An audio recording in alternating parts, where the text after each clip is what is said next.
अस्सलाम वालेकुम दोस्तों। इसराइल और फ़लस्तीन के दरमियान जो वार स्टार्ट हुई है 7 अक्टूबर 2023 को, उस वार में जो हमास की तरफ से मोर दैन 4000 मिसाइल्स जो है ना वो लॉन्च किए गए इसराइल के ऊपर, और उसके रिजल्ट में मोर दैन 1400 जो इसराइली सिटीजन्स हैं उनकी असैसिनेशन हुई, उनकी डेथ्स हो गई। इसके स्ट्राइक बैक में जो इसराइल ने एयर स्ट्राइक्स की हैं, बॉम्बिंग की है फ़लस्तीन के ऊपर, उसकी वजह से बहुत ज़्यादा डैमेज हुआ है। उन्होंने ज़्यादातर जो है वो बिल्डिंग्स को डैमेज किया, हॉस्पिटल्स को डैमेज किया, और तकरीबन 14,000 के करीब जो है अभी तक असैसिनेशंस हो चुकी हैं, शहादतें हो चुकी हैं फ़लस्तीन के सिटीजन्स की। अब इस वार में सीज़ फायर हो चुका है। उस सीज़ फायर को करवाने में जिस शख्सियत का मेन रोल है वो है spokesperson to foreign ministry Qatar की कंट्री का बहुत बड़ा रोल है। इसके साथ साथ अमेरिका और इजिप्ट में भी कोशिश की है ताकि इन दोनों पार्टीज़ को आपस में किसी एक पॉइंट के ऊपर एग्री किया जा सके। मैं आपको बताता चलूं कि इस सीज़ फायर के पीछे रीजंस क्या थी, इसराइल कैसे जो है वो इस एग्रीमेंट के ऊपर एग्री हुआ। क्योंकि इसराइल अगर डोमिनेट कर रहा होता वार के अंदर तो वो कभी भी इस चीज़ के ऊपर एग्री ना करता कि हम सीज़ फायर की तरफ जा रहे हैं। उनको इस चीज़ का बिल्कुल एहसास नहीं था कि वहाँ पे जो गज़ा के अंदर या फ़लस्तीन के अंदर जो फूड की किल्लत है या पानी की किल्लत है या मेडिसिन्स की किल्लत है, उन चीज़ों का उनके माइंड में बिल्कुल नहीं था, जिसकी वजह से वो सीज़ फायर की तरफ गए। वो 3-4 पॉइंट्स हैं, वो मेन रीज़न है, मैं आपके साथ शेयर कर देता हूँ। सबसे पहले तो इससे पहले जितनी भी वार्स हुई हैं, 1967 में अरब के साथ वार हुई उनकी, 1948 में इसराइल की वार हुई अरब के साथ। ये जो वार्स हुई हैं, इन दोनों वार्स में इसराइल जो है ना वो फाते रहा है, और वेस्ट बैंक जो है फ़लस्तीन का इसकी टेरिटरी में आता था, उसके ऊपर उन्होंने कब्ज़ा भी कर लिया था, वहाँ पे उन्होंने अपनी कॉलोनलाइजेशन भी कर ली थी।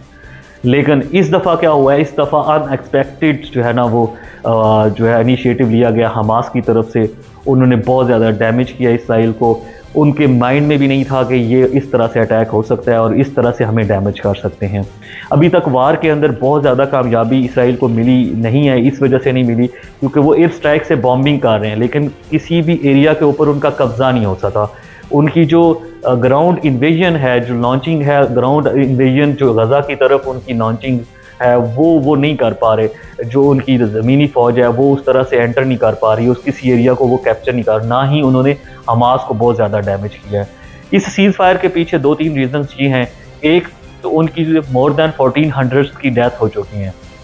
इसराइली सिटीजन्स की मोर दैन 1400 की जो है ना डेथ हो चुकी है, और इंटरनेशनल ज्यूज़ कम्युनिटी का बहुत बड़ा प्रेशर है इसराइली प्राइम मिनिस्टर के ऊपर, तो इस वजह से उनको प्रेशराइज किया गया। उसके साथ साथ जो 240 के करीब जो है ना वो हॉस्टेजेस हैं, जो वार प्रिजनर्स हैं, वो हमास के पास हैं इसराइल के, और एक सिटीज़न का जो है वो तहफ़्फ़ुज़ देना इसराइल अपनी गवर्नमेंट को रिस्पॉन्सिबल समझता है, और उसकी ड्यूटी में है कि जितने ज़िंदा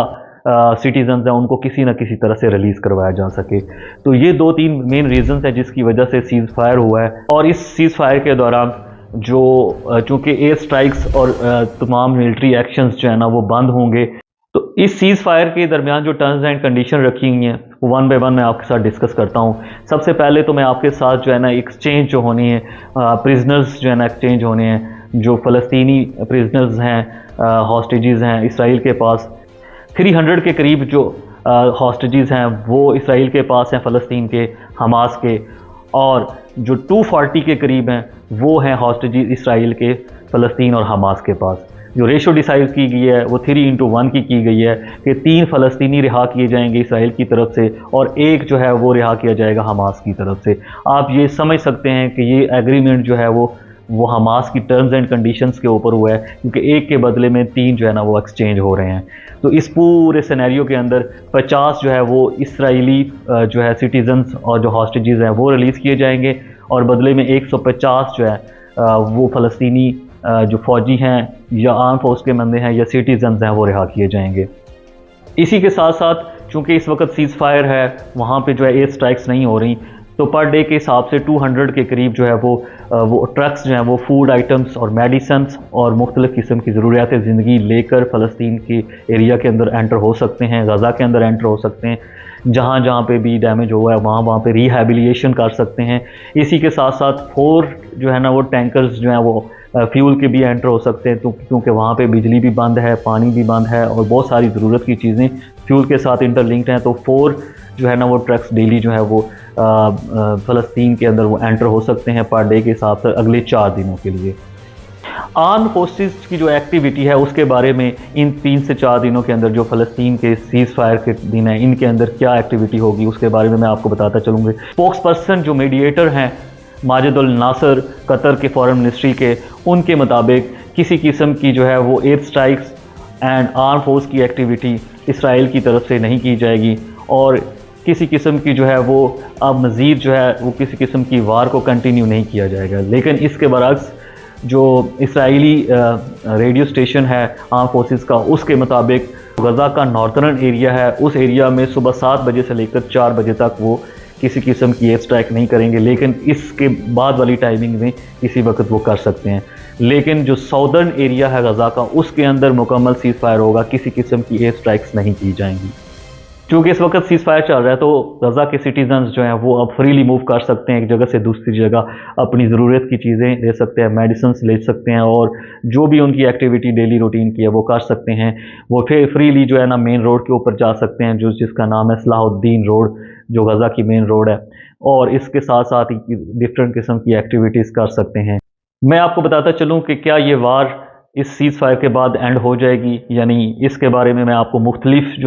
जो मुख्तलिफ नुमाइंदे हैं इसके साथ इंटरलिंक्ड हैं, जो स्टेक होल्डर्स हैं इस पूरे सिस्टम के, उसमें हमास की तरफ से